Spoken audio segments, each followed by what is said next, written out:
Assalamualaikum warahmatullahi wabarakatuh. Kembali lagi bersama saya Lutfi di channel Raudio. Kali ini saya akan melanjutkan part 2 dari kisah berhaji dengan uang pesugihan. Kemarin-kemarin ketika Hesti berjaga sendiri di toko, ia tidak berani ke kamar mandi karena harus melewati gudang. Beberapa kali Hesti mendengar ada suara benda jatuh di dalam gudang, Bu. Hesti pun mengecek ke dalam gudang. Namun, ia tak menemukan benda yang terjatuh di lantai. Dan kejadian seperti itu tak hanya terjadi sekali. Tak berselang lama, suara itu pun kembali terdengar. Dan Hesti kembali mengecek ke dalam gudang. Namun lagi-lagi, Hesti tidak menemukan apapun. Baru aja pintu gudang ditutup. Suaranya muncul lagi, Bu. Namun, kali ini Hesti tidak mau mengeceknya. Ia memilih untuk berlari ke bagian depan toko. Sampai toko tutup, Hesti gak berani ke belakang, Bu. Ucapnya mengakhiri ceritanya. Apa tadi ibu juga mendengar suara benda jatuh, Bu? Tanya si Hesti. Ndak, Hes. Tadi ibu emang mau ngecek persediaan barang aja. Balasku. Oh, kirain ibu juga mendengar suara juga, Bu. Terus gimana ceritanya? Kok ibu bisa kekunci di dalam? Tanya Hesti. Ibu juga gak tahu, Hes. Aku pun masuk ke dalam toko, lalu duduk di kursi dekat etalase. Ku ambil ponselku dari dalam tas, kemudian melihat apakah ada pesan yang masuk. Ku beranikan diri untuk menghubungi ibu mertuaku untuk menanyakan kabar Mas Fajar. Namun, teleponnya tidak diangkat. Beberapa kali ku coba, tetap tidak diangkat. Perasaanku pun mulai tak tenang. Dan ku masukkan lagi ponsel ke dalam tasku, lalu aku pun berjalan ke depan toko. Hes, ucapku sambil menjinjing tas. Loh, ibu mau kemana? Tanya si Hesti. Ibu mau ke rumah sakit, Hes. Mau Hesti cariin ojek, Bu? Gak usah, biar ibu naik angkot aja. Ya udah, Bu, hati-hati, Bu. Nanti Rahma sama Rima biar Hesti aja yang jemput. Iya, Hes, tolong ya. Makasih sebelumnya. Ya, Bu. Ya udah, Hes, ibu pamit dulu ya. Assalamualaikum. Waalaikumsalam, Bu. Hati-hati. Aku pun berjalan keluar dan berdiri di pinggir jalan utama untuk menunggu angkot yang lewat. Lumayan lama, sampai akhirnya angkot dengan jurusan yang kucari pun muncul. Rumah sakit Mitra? Tanya aku memastikan. Ya, Bu, ya, Bu. Aku pun segera naik ke dalam angkot. Sepanjang perjalanan, perasaanku gelisah. Kenapa ibu mertua tidak mengangkat teleponku? Apa jangan-jangan terjadi sesuatu pada Mas Fajar? Kurang lebih 20 menitan perjalanan ini terasa menyiksaku. Hingga akhirnya aku pun tiba di depan rumah sakit. Dengan setengah berlari, aku segera masuk ke area rumah sakit. Sambil tetap berdoa, semoga Mas Fajar baik-baik saja. Sesampainya di lorong menuju kamar perawatan, kondisinya sepi. Tak terlihat ada seorang pun di sana. Di depan kamar perawatan Mas Fajar pun tak ada siapa-siapa. Dengan langkah cepat aku berjalan ke sana. Di depan pintu, aku berdiri sejenak, melihat ke dalam kamar melalui kaca. Tak ada orang di dalam. Kemanakah bapak dan ibu mertuaku? Kubuka pintu perlahan, lalu aku pun masuk ke dalam. Kutatap wajah Mas Fajar yang kelihatan pucat. Alat bantu hidup pun masih terpasang di tubuhnya. Dan aku pun duduk di kursi dekat belangkar. Ku genggam erat tangannya. Tak terasa, bulir-bulir bening mulai jatuh di sudut mataku. Mas, bangun Mas, ucapku pelan. Anak-anak sudah kangen Mas, sambungku. Tapi tak ada respon dari Mas Fajar. Dan tiba-tiba terdengar suara pintu terbuka. Dengan refleks aku pun menoleh ke sana. Dan ternyata ibu mertuaku yang membukanya. Murni, kenapa kesini gak bilang-bilang dulu toh? Ucapnya tiba-tiba. Tadi Murni udah telepon ibu, tapi gak diangkat. Gak ada tuh telepon yang masuk. Bener, Bu, Murni tadi telepon ibu dulu. Ibu mertuaku pun membuka tasnya, lalu mengambil ponselnya. Oh iya, ternyata ada panggilan. Maaf, tadi ibu silent handphonenya. Apa dokter udah bilang Mas Fajar sakit apa, Bu? Belum. Tadi pagi baru diambil darah sama mau dicek biasa. Kamu mau di sini? Tanya ibu mertuaku. Iya, Bu. Murni mau nemenin Mas Fajar, Bu. Ya udah kalau gitu, ibu mau pulang dulu. Dari kemarin ibu belum mandi. Nanti kalau ada apa-apa, jangan lupa kabarin ibu ya. Pesan ibu mertuaku seraya pergi meninggalkan kamar. Dan kini hanya tinggal aku dan Mas Fajar di dalam kamar. Aku pun berpindah, duduk di sofa kecil, menyandarkan punggung sambil menatap wajah Mas Fajar. Mas, kenapa kamu melakukan hal seperti itu? Pikirku. Tega sekali kamu, Mas. Menafkahi kami semua dengan uang haram. Aku pun terus merutuki diri sendiri karena tak bisa menjagaku dari jeratan setan. Pesugihan yang dilakukan Mas Fajar kini mulai berimbas kepadaku. Aku pun takut jin pesugihan itu akan mengincar anak-anakku juga. Tak terbayang jika terjadi sesuatu pada mereka. Apa ini yang kamu inginkan, Mas?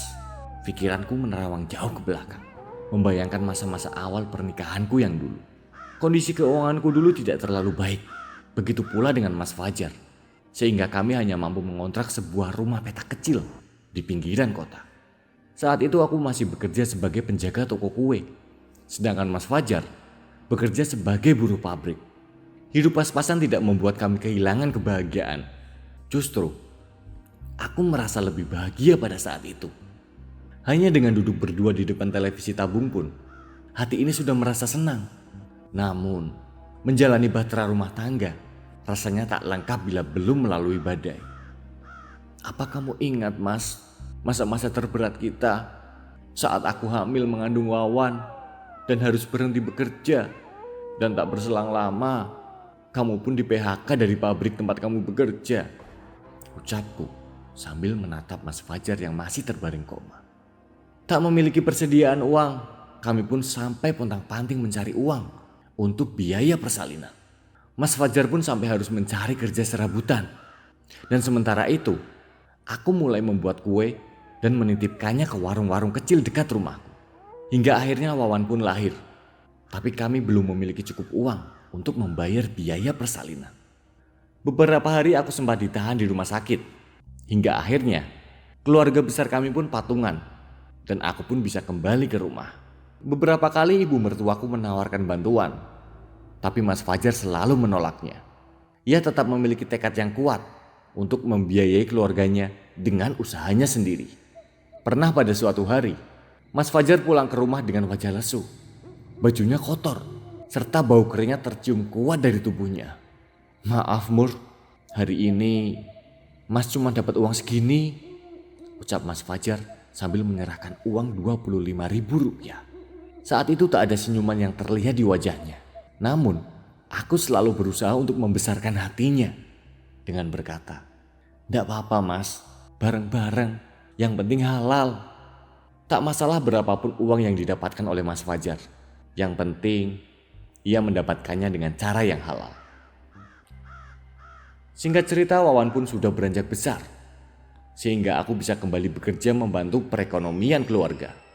Tak kusangka, toko tempatku bekerja dulu masih mau menerimaku kembali. Alhamdulillah, aku memiliki tetangga yang baik hati. Ia tidak keberatan saat aku menitipkan Wawan setiap kali aku pergi bekerja. Dan sesekali, Wawan ku ajak ke tempat kerjaku bila tetanggaku itu sedang tidak bisa dititipkan. Tak terasa, perjuangan kami banting tulang demi Wawan pun berbuah manis. Sampai akhirnya, ia pun masuk SMP. Cita-citaku dan Mas Fajar adalah menyekolahkannya setinggi mungkin agar tak bernasib sama seperti kedua orang tuanya. Saat Wawan berumur 13 tahun, aku dinyatakan hamil lagi. Iya, aku mengandung bayi kembar. Diagnosa dokter itu spontan membuat senyumku dan Mas Fajar mengembang. Kami berdua memang mengidam-idamkan memiliki anak kembar. Namun, senyuman kami tak berlangsung lama. Ketika dokter mengatakan kalau kandunganku lemah, ada resiko kedua calon bayiku terlahir prematur, bahkan keguguran. Sehingga ia menyarankan dilakukan tindakan dan pemeriksaan rutin. Selain itu, aku pun dilarang untuk melakukan pekerjaan berat sampai kandunganku benar-benar kuat. Dengan berat hati, aku pun harus meninggalkan pekerjaanku. Bahkan untuk beraktivitas normal pun selalu dilarang oleh Mas Fajar. Sehingga aku lebih sering berbaring di atas tempat tidur. Beruntung pada saat itu, ibuku masih ada dan selalu membantuku setiap hari. Hingga tibalah ujian terberat dalam hidupku ketika harus menerima kenyataan kedua anak kembarku lahir secara prematur. Sehingga mereka harus dimasukkan ke dalam tabung inkubator. Biaya rumah sakit pun membengkak seiring dengan lamanya hari si kembar berada di dalam tabung inkubator. Biayanya sampai 50 juta pada saat itu. Aku pun kaget saat mengetahui total biaya di rumah sakit. Mas Fajar pun hanya bisa terduduk lemas di sudut ruangan, memikirkan dari mana ia mendapatkan uang sebanyak itu. Sementara itu, waktu terus berjalan. Begitu pula tagihannya. Keluarga besar kami pun hanya bisa membantu sebagian, dan sisanya tetap harus Mas Fajar yang mencari. Apa jangan-jangan uang untuk membayar biaya rumah sakit itu didapatkan dari hasil pesugihan? Pikirku curiga. Ya, aku ingat sekali. Selama 2 hari Mas Fajar izin keluar kota. Katanya ada temannya yang ingin meminjamkan uang. Sekembalinya ia dari sana, tiba-tiba semua biaya rumah sakit sudah dilunasi. Dan saat itu, aku tak menaruh curiga sama sekali. Begitu pula ketika usaha Mas Fajar semakin meningkat pesat. Dan kurang dari 1 tahun, kami sudah bisa membeli rumah. Rumah yang kini menjadi tempat tinggalku. Tahun berikutnya, ia bisa membeli 1 hektar sawah. Dan tak lama kemudian, ia membangun toko sembako yang kini aku kelola. Semakin ku menyelam jauh pada memori di masa lalu saat itu. Semakin besar pula keyakinanku kalau Mas Fajar benar-benar melakukan pesugihan. Apalagi setelah kejadian semalam dan tadi siang. Aku pun bangkit dari kursi, lalu berdiri di samping berangkar. Ku tatap lebih dekat wajah Mas Fajar. Aku masih tak habis pikir, bagaimana mungkin seseorang yang rajin beribadah malah terjerumus dalam dosa yang sangat besar. Dosa menyekutukan Allah. Semoga kamu masih diberi kesempatan untuk bertaubat ya Mas, ucapku dalam hati sambil mengusap keningnya. Kini aku hanya berharap Mas Fajar segera siuman agar ia bisa menjawab semua pertanyaanku, terutama tentang harta yang kami miliki sekarang. Apakah benar rumah dan toko dibangun dari hasil uang pesugihan? Ku ambil ponselku di dalam tas. Ku tatap layarnya. Ternyata sudah memasuki waktu zuhur. Aku pun bergegas pergi ke musola rumah sakit. Setelah sholat, aku kembali ke kamar perawatan. Saat aku membuka pintu kamar perawatan, ternyata ibu mertuaku sudah duduk di sofa. Ibu, kapan sampai sini bu? Tanyaku dengan sedikit kaget. Barusan banget. Kamu pulang aja Mur, biar ibu yang jaga Fajar, sambungnya. Dari semalaman kan ibu udah jaga Mas Fajar. Biarin aja malam ini Murni yang jaga bu. Kamu kan harus jaga anak-anak juga. Jangan sampai nanti anak-anak malah sakit karena gak ada yang ngurusin di rumah. Aku pun berpikir sejenak. Dan kali ini ucapan ibu mertuaku ada benarnya. Karena bagaimanapun Rama dan Rima lebih butuh kehadiranku di rumah. Ya udah bu kalau gitu, ucapku seraya berjalan menghampirinya.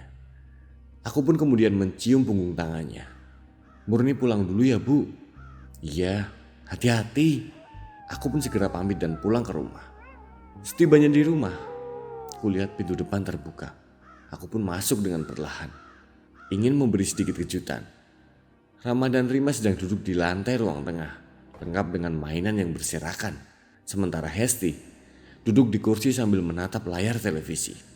Mereka sepertinya belum sadar dengan kehadiranku. Assalamualaikum, ucapku sembari salam. Dan sontak membuat mereka bertiga menatap ke arahku. Waalaikumsalam ibu, balas Hesti seraya bangkit dari duduknya. Ibu. Rama dan Rima pun bangkit lalu berlari ke arahku. Ayah udah pulang ya bu? Tanya mereka. Belum sayang. Udah kok bu, ayah ada di kamar, balasnya sambil menuju ke dalam kamarku. Dan itu membuatku dan Hesti saling berpandangan. Di kamar, siapa yang Rima lihat? Aku dan Hesti masih berpandangan, dan ia pun menggelengkan kepala, tanda tak tahu dengan apa yang diucapkan oleh Rima. Rima lihat ayah di mana? Tanyaku untuk memastikan. Di kamar bu, sambil masih menunjuk ke arah kamarku. Emangnya kapan Rima lihat ayah di kamar? Tadi bu. Oh, ya udah. Rima sekarang main dulu sama Rama ya, ucap. Aku pun berjalan mendekat ke arah pintu kamar. Kuhentikan langkah tepat di depan pintu kamarku. Perlahan tanganku meraih gagang pintu. Pintu pun sedikit terbuka. Kuintip ke dalam. Sepertinya tak ada siapa-siapa. Dan kubuka pintunya lebar-lebar. Dan benar, memang tak ada siapa-siapa. Tapi aku yakin sekali, Rima tidak mungkin berbohong. Lalu, siapakah yang tadi Rima lihat? Perasaanku pun semakin tak karuan. Jika benar ini ulah jin pesugihan, berarti anak-anakku sedang dalam bahaya. Hesti, kalau kamu mau pulang gak apa-apa. Rama dan Rima biar ibu yang jaga, ucapku. Iya bu, baik. Sebelum pamit, Hesti pun menyerahkan catatan penjualan dan juga kunci toko. Aku pun duduk di dekat Rama dan Rima, melihat mereka bermain. Rama tadi lihat ayah pulang, tanyaku. Enggak bu, tapi Rima lihat bu. Iya sayang, ibu tahu. Cuma Rima ya yang lihat ayah pulang. Sehabis asyar, Wawan sudah pulang ke rumah. Aku pun langsung memintanya untuk menjaga kedua adiknya. Sementara aku bergegas untuk menunaikan sholat asyar. Entah mengapa, sholat asyar kali ini terasa berbeda. Seperti ada orang yang sedang memperhatikanku. Apa mungkin ini karena rasa takutku yang semakin besar? Aku duduk di atas sajadah, mulai membaca zikir dengan mata terpejam. Dan tiba-tiba, sontak aku pun membuka mata, melihat gorden kamar yang sedikit bergoyang. Mungkin angin, ucapku dalam hati. Dan aku pun lanjut membaca zikir. Kali ini jelas sekali terlihat gorden itu bergeser sedikit. Aku pun bangkit, mendekat ke jendela. Lalu segera kututup jendelanya rapat-rapat. Dan setelah itu, tak ada lagi gangguan sampai aku selesai berzikir. Wawan udah makan? Tanyaku. Udah bu, tadi di kampus, balasnya sambil menatap layar televisi. Rama sama Rima mau makan?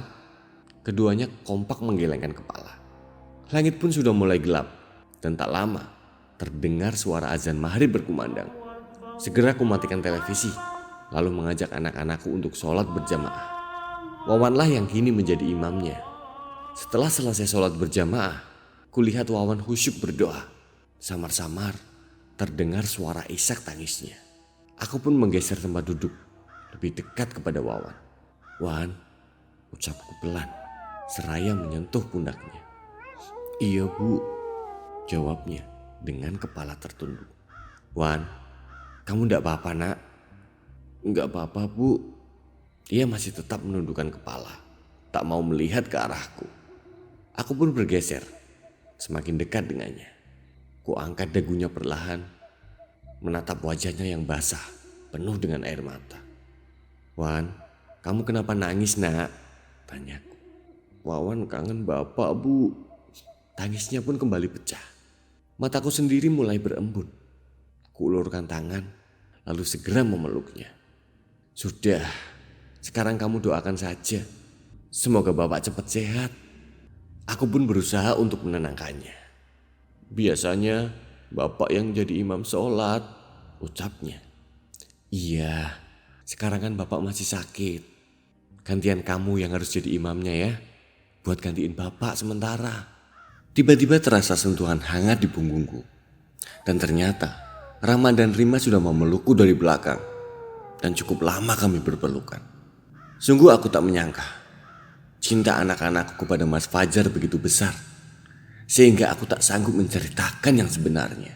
Malam ini kita makan di mall yuk, ajakku mencairkan suasana. Seketika itu terlihat senyuman di wajah Rama dan Rima. Asik-asik, sorak mereka. Gimana Wan? Sejak tadi ia masih diam saja. Boleh bu. Ya udah yuk, ganti baju yuk. Rama dan Rima pun berlari ke kamarnya. Aku dan Wawan pun demikian. Beberapa saat kemudian, kami semua sudah siap berangkat ke salah satu mall di dekat rumah. Emangnya mau makan apa sih bu?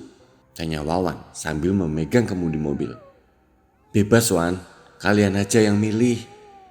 Makan ayam goreng aja ya bu, ucap Rama. Aku pun ikut tersenyum. Dan tibalah di tempat yang kami tuju. Wawan pun langsung memarkirkan mobil. Kami berjalan menuju sebuah restoran cepat saji. Wan, kamu mau apa? Tanya aku sambil mengantri. Ayamnya 2 deh bu, tambah kentang goreng yang gede, sahut Wawan sambil duduk di kursi. Beberapa waktu kemudian aku sudah membawakan nampan berisi makanan dan minuman. Segera aku letakkan di atas meja dan kemudian kami pun mulai makan. Bu, Panggil Wawan sambil mengunyah kentang goreng. Iya, ada apa Wan? Apa dokter udah tahu penyakit bapak apaan bu? Belum Wan, katanya sih tadi pagi baru diambil cek darah. Oh gitu ya bu. Ia pun melanjutkan makannya. Sesudah makan, kami berkeliling sebentar, lalu segera pulang ke rumah. Setibanya di rumah, aku bergegas ke kamar mandi, buang air kecil sekaligus mengambil air wudhu untuk sholat isya. Dan setelah sholat isya, aku pergi ke kamar Rama dan Rima untuk menidurkan mereka. Sekitar pukul 9 malam, kedua anak kembarku itu pun baru tertidur. Aku pun kembali ke kamarku. Ruang tamu terlihat sepi, karena sejak tadi Wawan sudah berada di dalam kamarnya. Kubuka pintu kamar, dan hawa pengap pun langsung terasa. Padahal baru kutinggal kurang dari 1 jam. Aku pun menyalakan pendingin ruangan, lalu merebahkan diri di atas tempat tidur. Dan tak lupa, aku pun mengambil tasbih yang berada di atas meja rias. Aku kemudian mulai berzikir sampai tertidur. Terdengar suara tangisan yang menyayat hati. Sepertinya terasa dekat sekali. Kubuka mata dan mulai kuedarkan pandanganku. Aku tak melihat siapapun di dalam kamar. Mur, perlahan aku melirik ke arah sumber suara. Dan terlihat pintu lemari yang terbuka. Dan dari dalamnya muncul seseorang. Dan kini ia berada tepat di depan lemari sambil membelakangiku. Awalnya pandanganku tak begitu jelas. Dari perawakannya sangat mirip dengan Mas Fajar. Ia pun membalikkan badan. Dan kini wajahnya tampak dengan jelas. Iya benar, ia adalah Mas Fajar. Namun wajahnya terlihat sangat mengerikan, penuh dengan luka sayatan terbuka yang terus mengalirkan darah segar. Mur, tolong. Ia pun berjalan mendekat. Aku segera bangkit, duduk, dan perlahan menggeser untuk menjauh darinya. Dan tanpa sadar, posisiku kini sudah di ujung tempat tidur. Pergi mas, pergi, ucapku. Tapi ia tetap mendekatiku. Aku pun turun dari tempat tidur. Namun, saat kakiku menginjak lantai, tiba-tiba lantainya berubah menjadi lubang yang sangat gelap. Dan aku pun terjatuh ke dalam lubang itu. Aku pun menjerit sekencang-kencangnya. Dan tak lama, aku membuka mataku. Astagfirullah. Spontan aku beristighfar berkali-kali. Dan ternyata tadi cuma mimpi. Dan tak lama kemudian terdengar bunyi decitan. Arahnya dari lemari. Aku pun menoleh ke sana. Terlihat pintu lemari yang terbuka lebar. Aku bangkit dari tempat tidurku dan segera berlari keluar kamar. Jam dinding di ruang tengah menunjukkan pukul 2 pagi. Kuatur nafasku sambil duduk di sofa. Bu, astagfirullah, ucapku kaget melihat Wawan yang tiba-tiba muncul di dekatku. Kenapa bu? Mukanya tegang banget bu, tanyanya. Enggak apa-apa Wan, tadi ibu kebangun aja. Elahku tak mau menceritakan yang sebenarnya. Ibu yakin gak apa-apa bu? Iya Wan, ibu gak apa-apa. Soalnya aneh aja sih. 2 hari ini ibu pasti bangun jam 2 pagi. Kemarin malahan diem di luar rumah sambil ketakutan. Sekarang duduk di sofa tapi mukanya tegang banget. Sebenarnya ada apa sih bu? Gak apa-apa Wan. Gini Wan, 2 hari ini ibu ngalamin mimpi buruk aja. Jadi kebangun deh tiap tengah malam, jelasku. Emangnya mimpi apaan sih bu? Ucapnya sambil duduk di sampingku. Tadi ibu mimpi jatuh ke jurang, ditabrak mobil lah, dan lain-lain gitu. Pokoknya serem banget. Aku pun terpaksa berbohong. Wawan kira ibu mimpiin bapak. Emangnya kamu sendiri mimpiin bapak? Tanyaku. Iya bu, Wawan tadi mimpi bapak pulang. Tapi bapak gak berani masuk rumah. Bapak cuma berdiri aja di depan halaman, jelas Wawan. Mungkin kamu kangen sama bapak. Iya bu, bisa jadi mungkin bapak mau lihat Wawan kali ya bu. Sama Rama dan Rima juga. Ya udah kamu tidur sana, perintahku. Tapi Bu, Ibu kan belum jelasin kenapa kemarin Ibu berdiri di luar rumah. Apa Ibu lihat Bapak? Waktu itu kan kebangun, terus mendengar suara di depan rumah. Jadi ya Ibu mengecek aja. Ternyata gak ada apa-apa. Malahan kamu yang ngagetin Ibu dari belakang. Jelasku. Oh iya Bu, maafin Wawan udah ngagetin Ibu. Iya gak apa-apa. Ya udah, Wawan tidur dulu ya Bu, ucapnya, lalu segera masuk ke dalam kamarnya. Iya Wan, maafin Ibu ya. Ibu belum bisa ngomong jujur sama kamu, ucapku dalam hati. Kulihat jam dinding, masih pukul 3 pagi. Dan dari tadi, aku masih belum berani untuk kembali ke kamarku. Entah mengapa kali ini waktu terasa lebih lambat. Sejam lebih lagi juga azan subuh Mur, pikirku, sambil memberi sugesti kepada diriku sendiri. Tiba-tiba terdengar suara ketukan di jendela rumah, tepat di belakangku.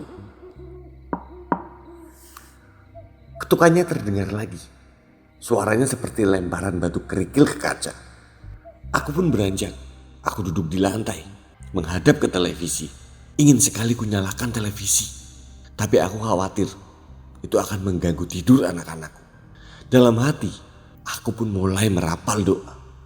Wush. Gorden pembatas antara ruang tengah dengan dapur tiba-tiba terbang dengan sendirinya. Astagfirullah, tak henti-hentinya aku berdoa.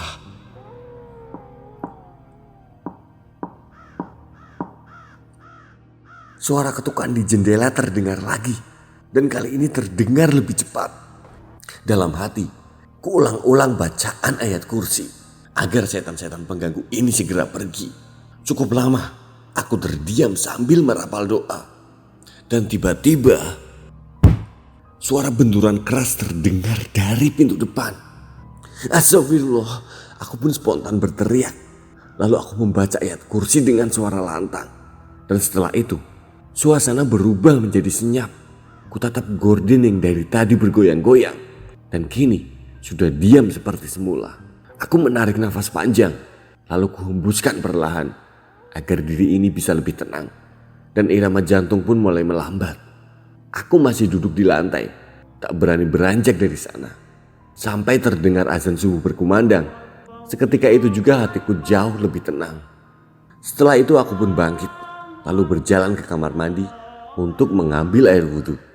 Kembali dari kamar mandi, aku berdiri cukup lama di depan pintu kamar. Bismillahirrahmanirrahim. Ku buka pintu kamar perlahan. Dan alhamdulillah, tak ada apa-apa di dalam kamar. Segera aku gelar sajadah dan kemudian sholat subuh. Singkat cerita, matahari mulai meninggi. Dari tadi Wawan pergi keluar untuk membeli sarapan. Assalamualaikum, ucap Wawan, memberi salam seraya masuk ke dalam rumah. Waalaikumsalam, balasku. Cuma ada bubur Bu. Wawan pun menyerahkan kantung plastik yang dibawanya. Ya udah, ndak apa-apa. Kujajarkan 4 mangkuk di lantai ruang tengah. Lalu aku pun membuka plastik yang berisi bubur. Dan setelah siap, kami berempat pun makan bersama. Wan, hari ini ada kuliah ndak? Ada Bu, nanti jam 9, jawabnya. Berarti bisa sekalian antar Rama dan Rima ke sekolah ya? Bisa Bu. Ibu mau ke toko? Tanya si Wawan. Ibu mau tidur sebentar, soalnya kepala ibu agak pusing, balasku. 2 hari kurang tidur membuat kesehatanku sedikit terganggu. Nanti kalau Hesti datang, kasih aja kunci tokonya. Itu udah ibu taruh di meja, sambungku. Iya Bu, jawab si Wawan. Kutaruh mangkuk kotor ke tempat cucian. Lalu aku segera masuk ke dalam kamar, membaringkan diri di atas tempat tidur. Dan tak lama kemudian, aku pun tertidur. Kurang lebih hampir 3 jam aku tidur. Dan kepala ini sudah jauh lebih terasa ringan. Dan rasa pusing pun sudah mulai hilang. Aku beranjak, pergi keluar kamar. Aku pun mulai membersihkan rumah, mencuci pakaian, dan setelah itu segera mandi. Menjelang zuhur, semuanya sudah selesai. Dan setelah zuhur, aku pun pergi ke toko. Tiba di sana, kulihat Jaka sedang mengangkat galon ke atas motornya dan bersiap untuk mengantarkannya ke pelanggan. Siang Bu, sapanya. Wah, padahal rencananya kalau hari ini kamu belum balik, ibu mau minta Anto buat gantiin kamu. balasku. Untung kamu dateng, Jak, sahut si Hesti. Beneran, Bu? Wajah Jaka pun terlihat panik. Iya, balasku sambil tersenyum. Aduh, jangan toh, Bu. Enggak kok, Jaka. Ibu cuma bercanda. Ah, ibu ini bikin orang jantungan. Yaudah, Bu, saya mau nganterin ini dulu ya, Bu.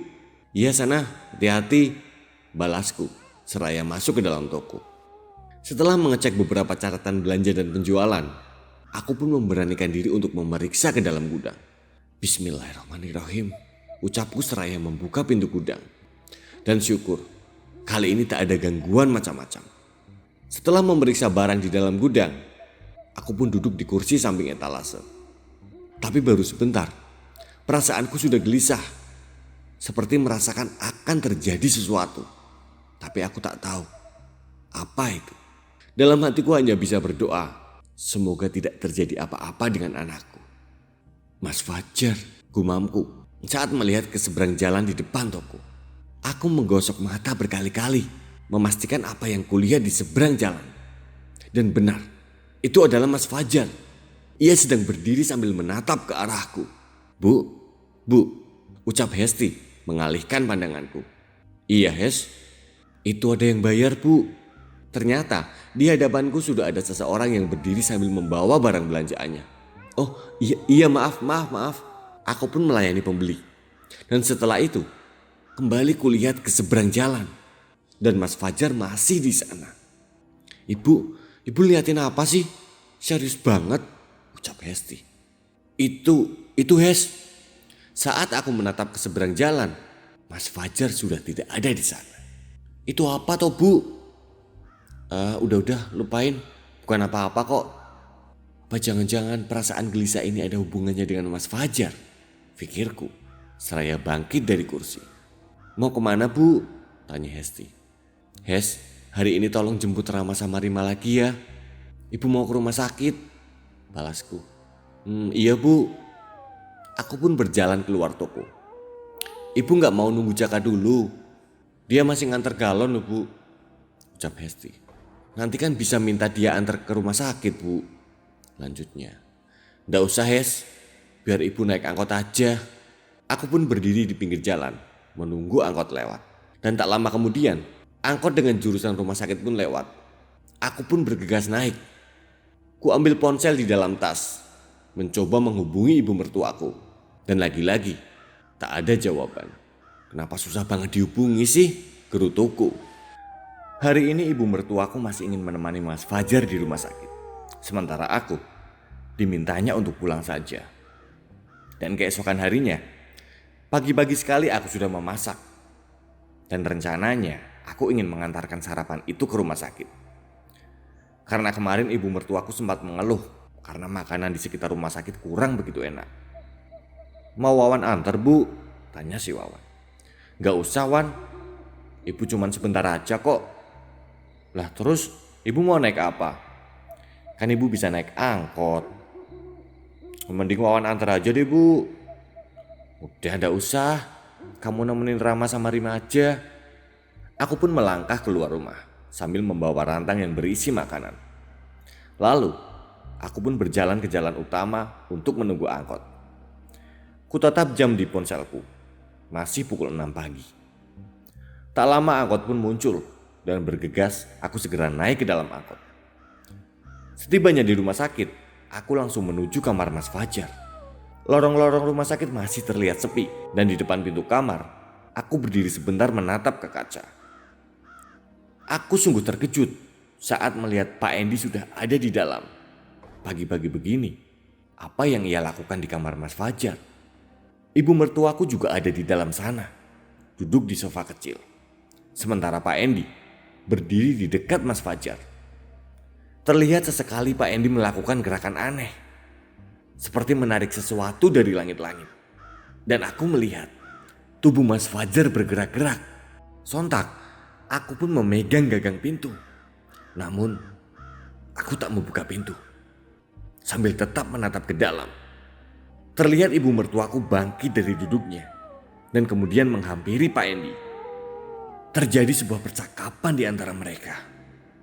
Cekrek. Aku pun membuka pintu secara perlahan. Lalu aku segera masuk ke dalam.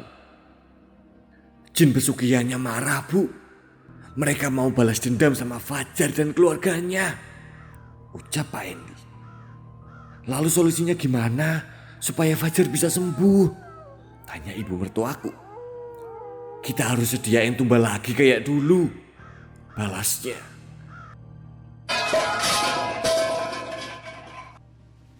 Suara rantang yang jatuh ke lantai.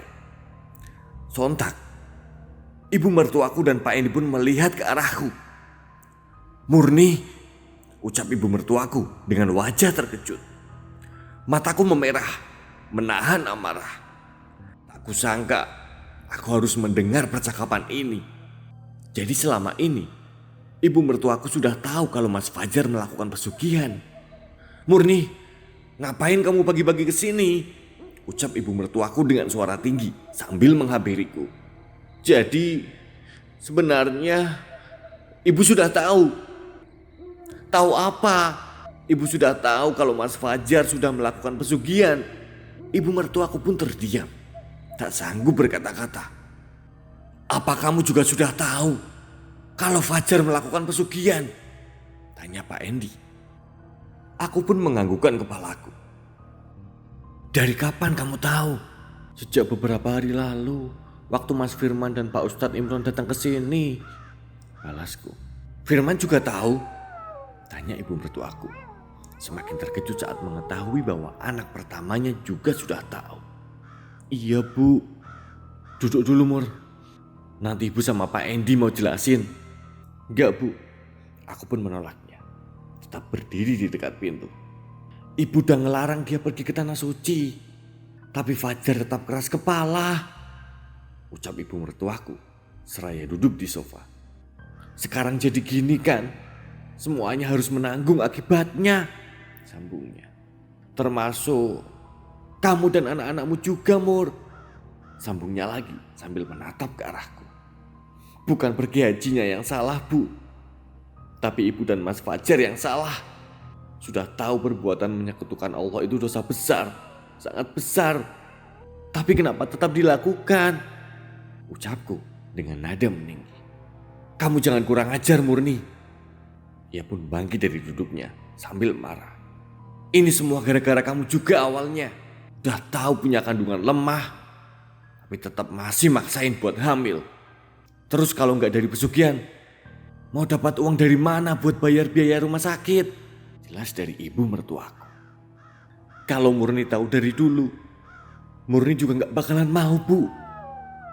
Mending minta bayarnya dicicil daripada harus memakai uang haram. Dosa, Bu. Astagfirullah. Dosa, Bu. Dosa. Dosa. Kamu juga udah makan uang haram itu. Jadi ya sama aja. Balas dari ibu mertuaku. Semua yang sudah makan uang pesugihan itu bakal menanggung akibatnya. Semakin lama menunda permintaan mereka, semakin besar pula ancamannya. Dan ini bisa merenggut nyawa, ucap Pak Endi. Astagfirullah, Bapak bukannya guru ngaji. Seharusnya Bapak lebih paham kalau perbuatan ini adalah dosa besar, Pak. Kenapa Bapak malah menuruti permintaan mereka? Saya kan hanya memberi saran demi kebaikan kalian juga, balasnya. Membuat emosiku semakin meningkat. Itu namanya menjerumuskan, Pak, ucapku. Murni, cukup Murni, bentak ibu mertuaku.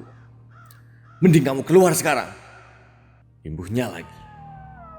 Ya, aku pun juga tidak mau berlama-lama menatap wajah kedua orang ini. Kedua orang yang tega menjerumuskan Mas Fajar ke dalam lembah hitam. Aku menatap wajah keduanya dengan sinis, lalu keluar kamar dan segera pulang.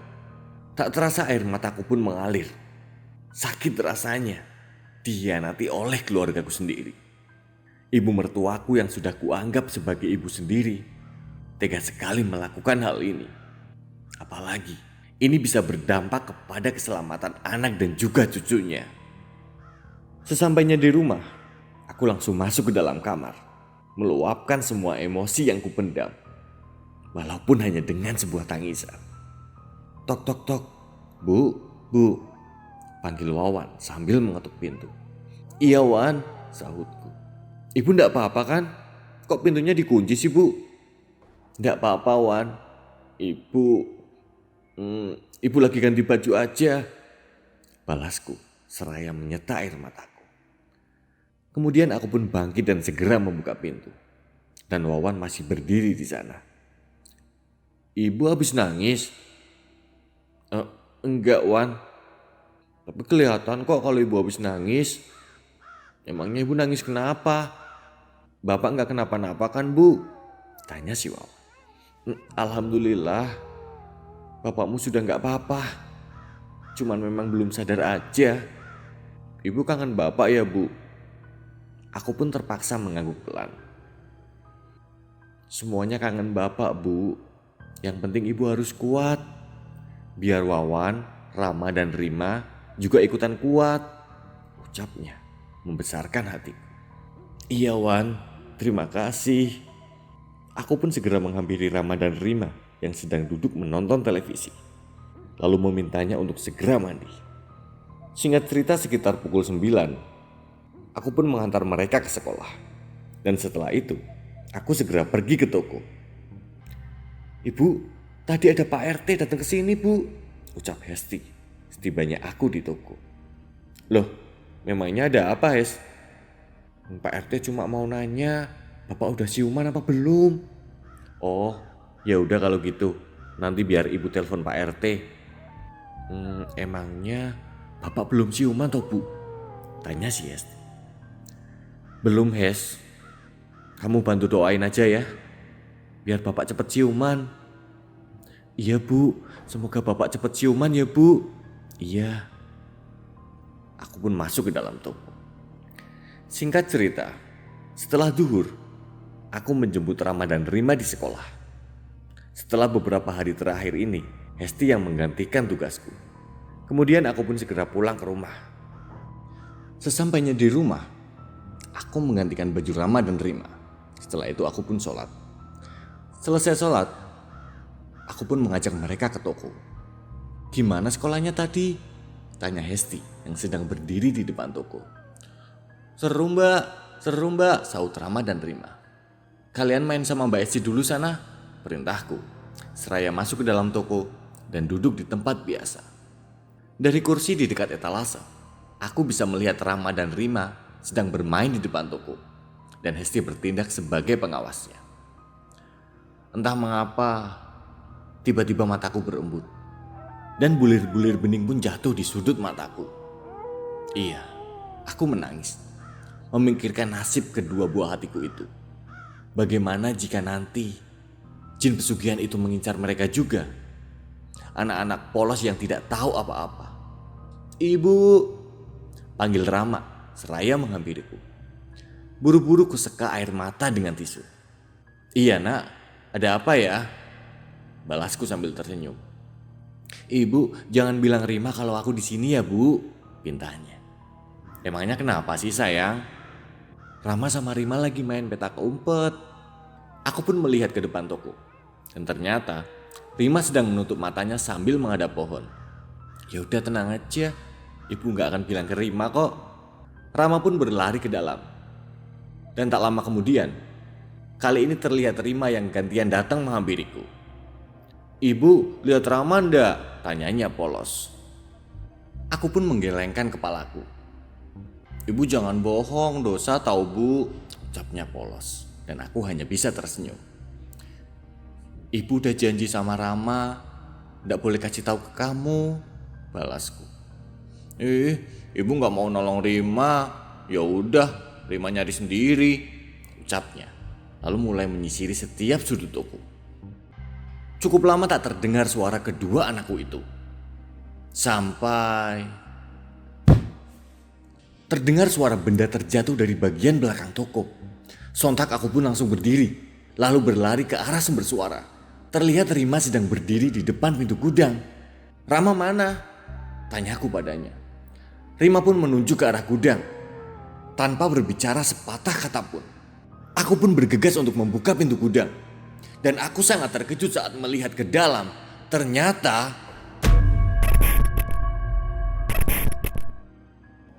ternyata bersambung di part selanjutnya. Akhirnya, saya Lutfi pamit undur diri. Sampai jumpa lagi di Raudio. Wassalamualaikum warahmatullahi wabarakatuh.